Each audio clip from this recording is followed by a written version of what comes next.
ఓం నమ శివాయ. నమో కాళభైరవాయ నమ. నమో రాజమాతాంగీ దేవతాయ నమ.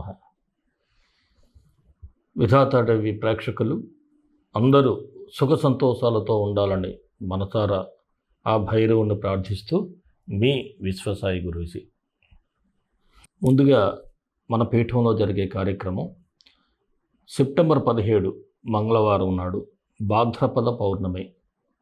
ఆ రోజు ప్రదోష వేళలో ఎప్పటిలాగే రాజశ్యామల సహిత కాళభైరవ మహాకాళభైరవ హోమం జరుగుతుంది. ఈ హోమం అంటే భాద్రపద పౌర్ణమికి కూడా ఒక ప్రత్యేకత ఉంది. శివశక్తులతో పాటు మనం రాజశ్యామల సహిత మహాకాళభైరవ హోమాన్ని జరుపుకుంటాం. ఎందుకంటే విష్ణుమూర్తి కూడా దూర్వాస మహాముని శాప విముక్తి కోసం శివుడిని ప్రార్థించి శాప విముక్తి పొందాడు అని చెప్పేసి తనకు తిరిగి ఐశ్వర్యాన్ని ఇవన్నీ తీసుకున్నాడు. అలాగే అందరూ కూడా ఆ రోజు మీరు వ్యక్తిగతంగా కూడా పార్వతీ పరమేశ్వరుని ఆరాధించటం, ఉపాసన చేయటం కూడా చాలా మంచిది ఆ రోజు. అలాగే మన హోమంలో పాల్గొనటం వలన ఎవరికైనా ముఖ్యంగా రిలేషన్షిప్లో ఇబ్బందులున్నా, లేదంటే ఏదైనా ఫైనాన్షియల్ ప్రాబ్లమ్స్ ఉన్నా, గ్రహ దోషాలున్నా సరే తప్పకుండా అవి రిమూవ్ కాగలుగుతాయి. ఒక మార్గాన్ని మీకు ఆ భగవంతుడు మీకు ఇస్తాడు. తప్పకుండా పరోక్షంగా ఈ కార్యక్రమంలో పాల్గొనండి. అలాగే ఏదైనా ఒక ఆధ్యాత్మిక కార్యక్రమం మనకి పూర్తిగా ఫలితాన్ని ఇవ్వాలి అంటే మనం చేయగలిగేది అన్నదానం. ఈ అన్నదాన కార్యక్రమం మన పీఠంలో ఉన్నటువంటి పిల్లలకి, మన హోమ్ పిల్లలందరికీ కూడా ఈ అన్నదాన కార్యక్రమం చేయటం జరుగుతుంది. మీరు ఇచ్చినటువంటి ఈ రుసుముతో మీరు పరోక్షంగా పాల్గొనాలి అనుకునేవారు స్క్రీన్ మీద స్క్రోల్ అవుతున్నటువంటి నెంబర్కు వాట్సాప్ మెసేజ్ చేయండి. మన పీఠంలో అనేక మంది పాల్గొంటూ మంచి ఫలితాలు పొందుతున్నారు. వారందరికీ కూడా ఆ భైరవుని అనుగ్రహం, అలాగే ఆ రాజశ్యామలాదేవి అనుగ్రహం కూడా ఉంది. అందరూ బాగున్నారు. మీరు కూడా బాగుండాలని అందరూ ఈ కార్యక్రమంలో పాల్గొనే ప్రయత్నం చేయండి.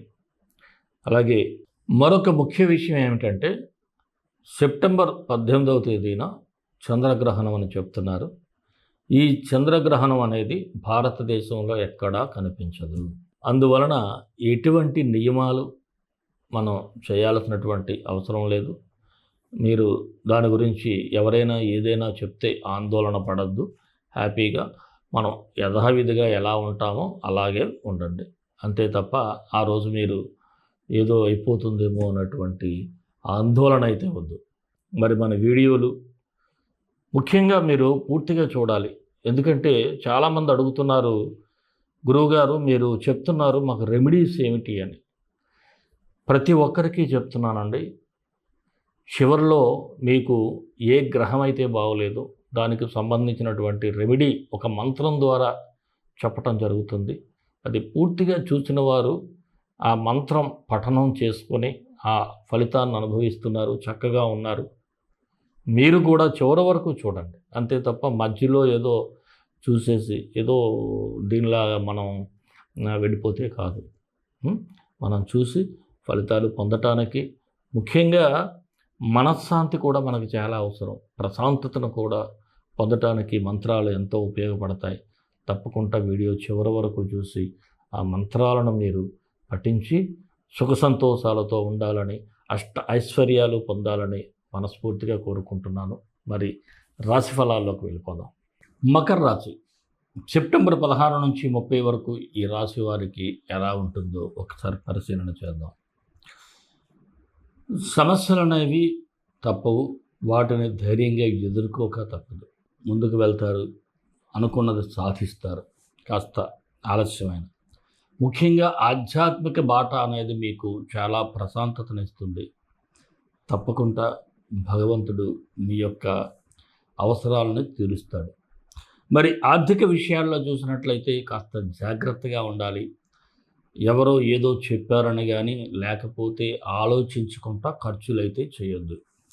ఇక ఏదైతే మీరు అనుకుంటారో ఇటు నుంచి నాకు ఇది వస్తుంది, ఇటు నుంచి ఇది వెళ్ళినా నాకు ఇది మిగులుతుంది అనేటువంటి లెక్కలైతే ఉంటాయే, ఆ లెక్కలన్నీ తప్పుతాయి. మీరు అనుకున్నది ఒకటి, ఇక్కడ జరిగేది ఒకటి. వచ్చిన దానికంటే వెళ్ళింది ఎక్కువైపోతూ ఉంటుంది.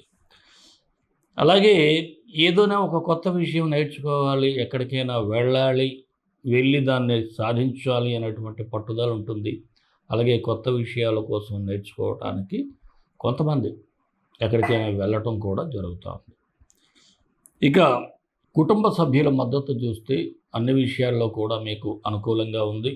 అలాగే స్థిరాస్తులు కూడా కొనుగోలు చేయాలనుకునే వారికి సానుకూలంగా ఉంది.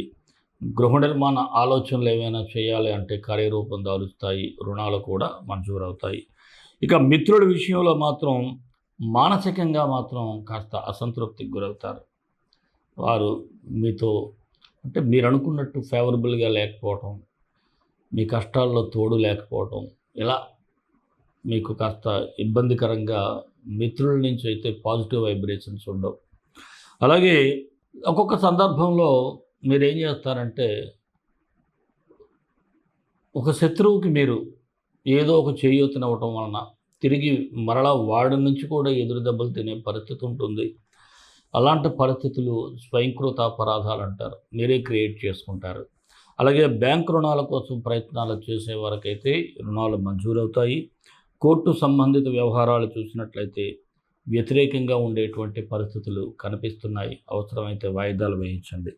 వివాహం కాని వారికైతే వివాహ ప్రయత్నాలు ఫలిస్తాయి.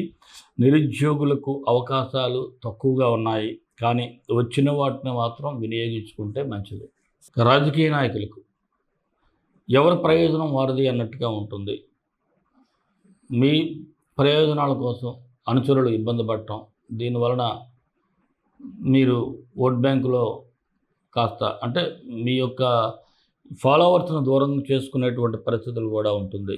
ఇక ఉద్యోగస్తులైతే ఏదైనా ఒక పని అనుకుంటే ఇన్ టైంలో చేయాలనేటువంటి ఒక తపనతో శ్రమిస్తూ ఉంటారు.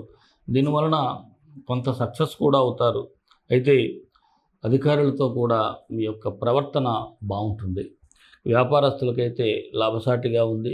వ్యాపారాలు కూడా అభివృద్ధిలోకి తీసుకురాగలుగుతారు. నూతన పెట్టుబడులకైతే ఇది మంచి సమయం కాదు. భాగస్వామ్య వ్యాపారస్తులకైతే పార్ట్నర్స్తో విభేదాలు కనిపిస్తూ ఉన్నాయి. అందువలన కాస్త జాగ్రత్తగా ఉండండి. షేర్ మార్కెట్లో అయితే మాత్రం లాంగ్ టర్మ్ ఇన్వెస్ట్మెంట్స్కి బాగుంది. కళారంగం వారికైతే చిన్నపాటి అవకాశాలు కనిపిస్తూ ఉన్నాయి. అంటే టీవీ సినీ కళాకారులకు ఏదో చిన్న చితక వేషాలు అయితే వచ్చే ఛాన్సెస్ ఉన్నాయి. ఆరోగ్యపరంగా మాత్రం చాలా కేర్ఫుల్గా ఉండాలి. ఐ ఇన్ఫెక్షన్స్ రావచ్చు. అలాగే ఫుడ్ ఇన్ఫెక్షన్స్ వల్ల కూడా అంటే ఫుడ్ పాయిజన్ కూడా జరిగే అవకాశాలు ఉన్నాయి. కాస్త జాగ్రత్తగా ఉండండి. విద్యార్థులకు బాగుంది. విదేశాలు వెళ్ళాలి విద్య కోసం అనుకునేవారు కూడా అనుకూల ప్రయత్నాలు ఉంటాయి. మీకు అన్నీ సానుకూలంగా ఉంటాయి. మరి ప్రేమికులకు కూడా అంతా సానుకూలంగానే ఉంది. మరి ఈ రాశి వారికి 19, 25, 27 తేదీలు అనుకూలంగా ఉన్నాయి.